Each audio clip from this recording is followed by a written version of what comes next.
You're watching Grab a Gear, and on this week's episode, we take the cars out to our circle track.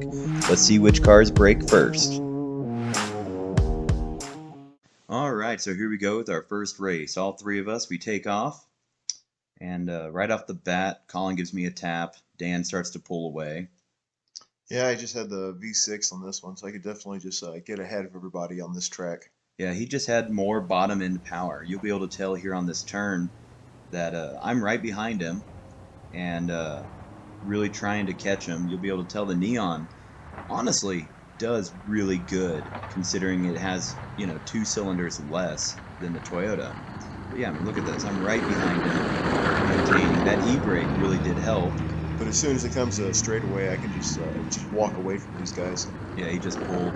And there's Colin, nice and slow on his Sunday stroll, just enjoying himself. Here I am, view from the Neon coming up on Dan. You'll be able to see in multiple angles here coming up, just how fast we're actually going. Yeah, right here. You can see whenever Dan comes zipping down. Right here. Yeah, I mean, we're really moving. So it was actually a really good race between Dan and I. I mean, look at that. You can see Dan's back rear tire come off the ground. He was going quick enough. Sorry about the glare from the sun, by the way. We filmed a little later in the day, but, you can get the picture of what we're doing. So here it is on that big hairpin turn. Again, I caught back up to Dan. The turns, I was able to just catch up. Yeah, he's able to just bring in a lot more speed by actually pulling on his e-brake, while I have to actually slow down because mine.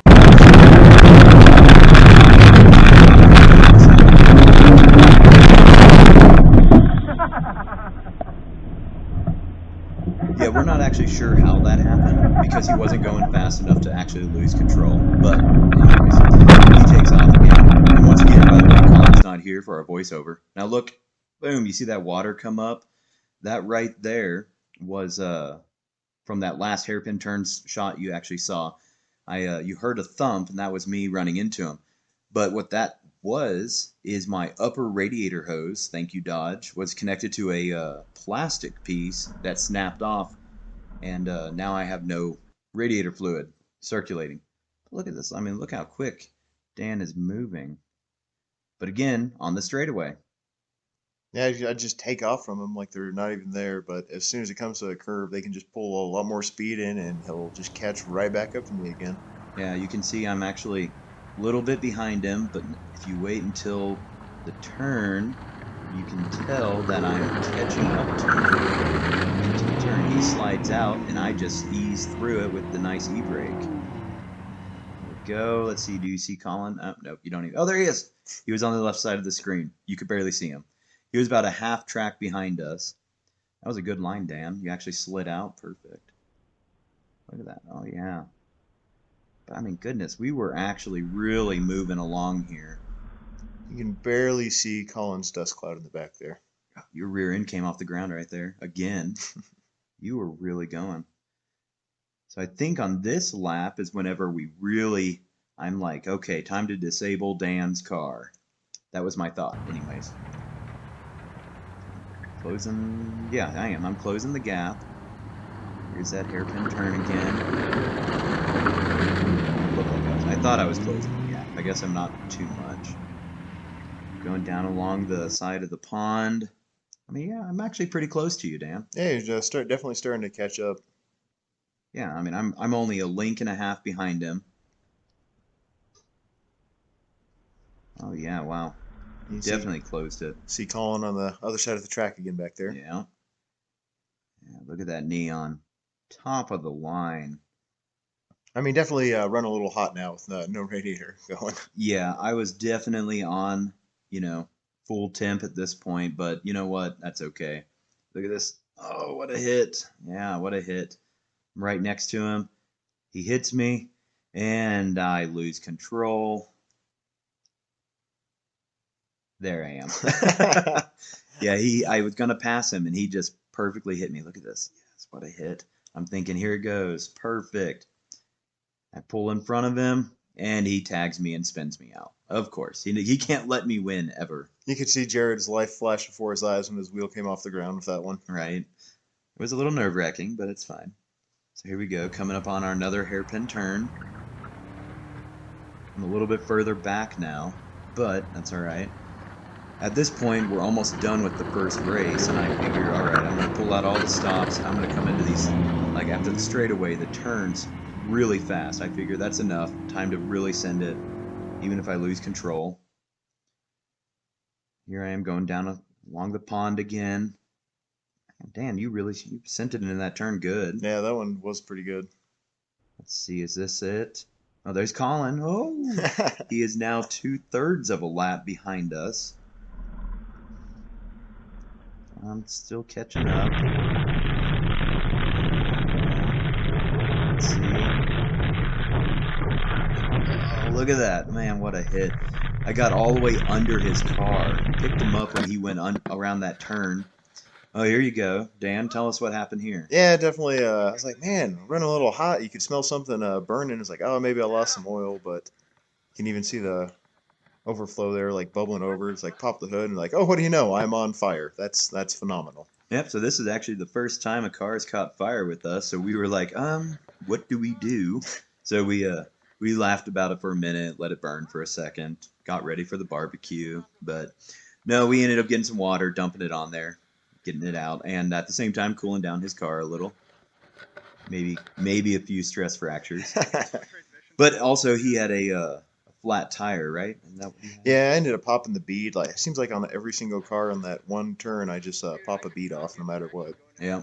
So surprisingly, we actually got pretty good at getting this done. So you can see Colin over there with the jack, getting the car raised up. There we go. And then go right to the generator, get the air compressor ready so we can get the bead back on and get back to racing.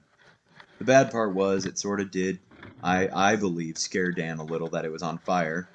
So I feel like Dan took it a little easier on the next race. Yeah, I definitely backed off some. It's like, oh, it caught fire. Great. What's the next thing that's going to go wrong now? Yeah. Did we figure out why it caught fire? I think that was where the transmission was leaking on this one. That's right. It has that trouble shifting, and for whatever reason, it's just always spitting out the transmission fluid on it. Yeah, it was leaking pretty bad. So yeah, but we got the tire back on and we lined up for another race. This time Dan and I had a plan. We were going to let Colin get a really good start, and then we were going to destroy him. So here it is. Colin gets a good start. Oh, he's moving, and he's actually in front. And I'm thinking to myself, okay, I'm going to really hit him pretty good here. So he comes at the first turn. Hopefully he doesn't hit a tree. Haha, no tree. Wait, there's another tree. So I hit him, and here's Dan on his Sunday stroll waiting for us. He just takes off. Bad part was now I'm behind everybody, including Colin, which is just sad. Here's another view of what happened. So we let him go. Dan let me go. And I'm like, well, shoot. That means Dan's going to hit me. I'm going to hit Colin. And Dan's going to win again. But here's a view of what ended up happening. He took it wide, and I just tapped him right into the tree almost. They're both just over there parked in the shade. Yep, and Dan took off. So here I go, trying to catch up to him. So what I figured was, Colin's car definitely isn't as fast as mine, so I would be able to catch up to him pretty quick. And there's no way he'll be able to catch up to Dan unless something happened to Dan's car. You can see Dan's just pulling away from Colin pretty easily.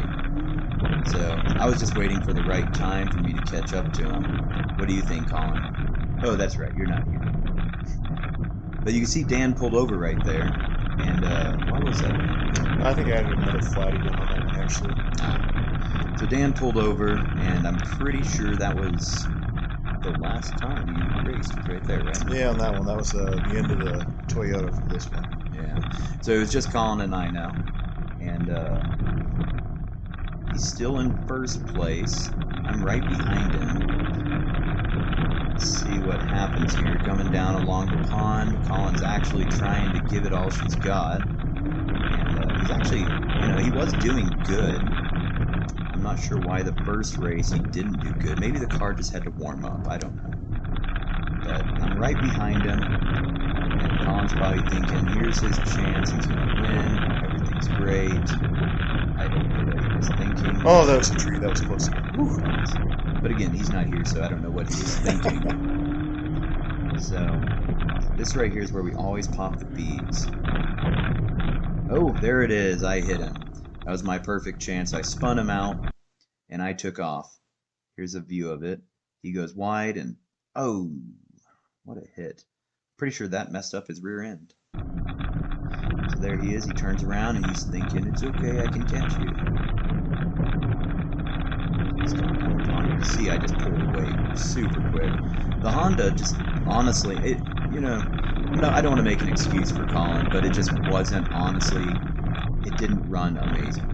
No, it didn't run good. Well, it had really bad suspension, just kind of bounces super low. Just wasn't a great for this great match for this track. Yeah, you saw Dan's car there. He pulled over to the truck, put some air in it, and then back on the road again. But he wasn't racing. He actually pulled the camera out of the car and started filming for us. But you can see, it's sort of funny. You'll see in another, I think the next lap, I'm actually slowing down to let Colin catch up to me. I figured, you know what, let's keep this interesting. His car is already messed up and ready to be destroyed, so let's let him catch up. Where's your car? Did you drive it again? No, I moved it over to the side because you guys were coming in on that bump. And I was like, oh, I'm going to get hit. So I think this one right here, is this the one? Let's see, did I go all the way up the hill? No, not yet. But I'm still in first place, still leading.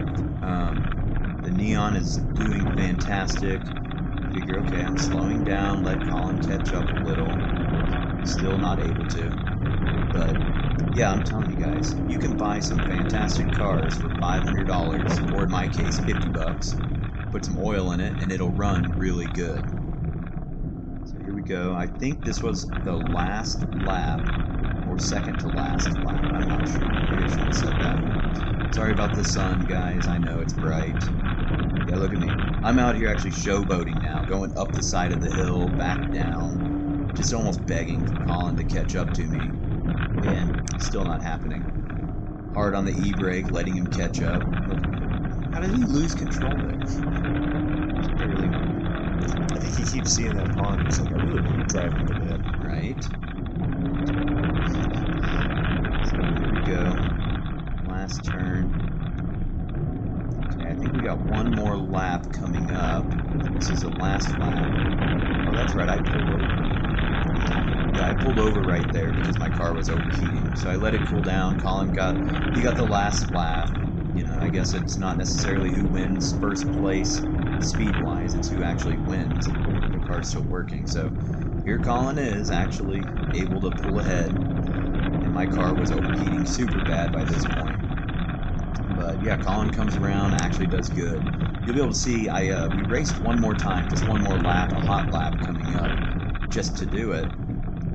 And Dan was actually standing out filming at this point. Yeah, I had a flat tire, then the car was on fire earlier. And then I think at that point in time, that's when I ran over that wire spool that was all tangled up inside, too. There you go, yeah. We came in hot on this last lap. He has to clean it real quick, and then look at the side of the hill. Look at the hill. There I am. Came in a little too hot there, did we? Yeah, I came in super hot on that one and went up the hill. So, didn't work out too good, but that's okay. There's Colin's car. Alright guys, well we made it all back to the yard. The Neon made it perfectly fine under its own power with no issues at all. It's not overheating any more than it was before we left the track. Colin's Honda made it back, no problem. A little bit lighter. Yeah, a little bit lighter. And you said it walked a little? Yeah. Yep. Yeah. Definitely got a crab walk. And the Toyota looks like it's in great shape because Dan literally didn't race it. I didn't race it. It was only on fire at the track. Yeah. It's a good Sunday driver. Yeah. So, yeah, you don't want to race something like that. Yep. He's getting attached to it again, just like the Buick. Yes, that's right. why it's Apparently. still sitting over there, too. So, anyways, check back with us next week. We're going to be doing some more fun stuff with these three. I believe the Neon can swim, so we're going to see how that goes. So, yeah, we'll see you guys soon. Thanks for watching. Remember to like, subscribe, and share all of our videos. We really appreciate it, and we'll see you guys next week.